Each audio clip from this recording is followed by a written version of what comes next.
Good morning. I just read Haggai chapter 2, so finish that book off. Tomorrow I'll be in Zechariah. The phone's falling down here. He's still talking about the temple and how it's being built. In chapter 2, he starts talking about how who is left among you that saw the first glory of God's house, so it says who remembers the old temple. And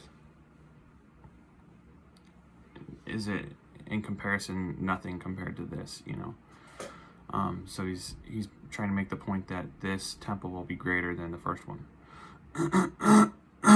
Excuse me.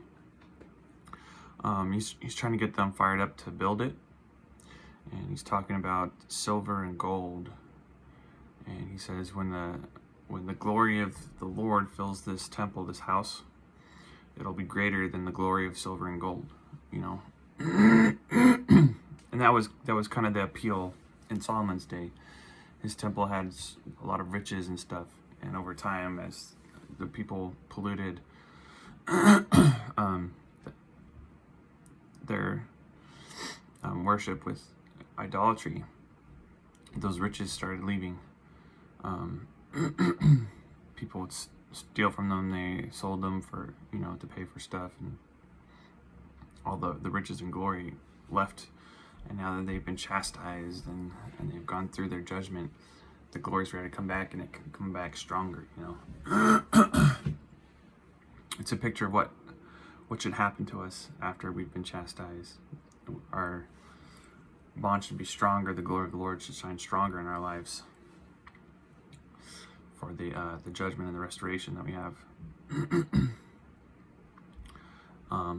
And he's chastising them about purity, mentioning how you have a holy skirt, and if it touches a corpse, it becomes polluted. Well, you've done that with your worship. In the past, they had polluted their worship and their society with idolatry and ungodliness.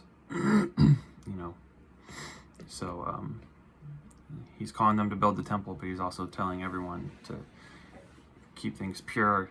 Don't let it corrupt you. And he ends with some end time stuff, some apocalyptic things, talking about how the nations of the world will be broken down. Heaven and the earth will shake in the end times, and he ends by saying, in that day will I take thee and make thee as a signet, for I have chosen thee, saith the Lord of hosts. So in the end times, the nation of Israel, they've still got a part to play. They're still God's people. He still keeps his promises, but we need to keep ours and keep that pollution out of our lives, ungodliness out, idolatry out.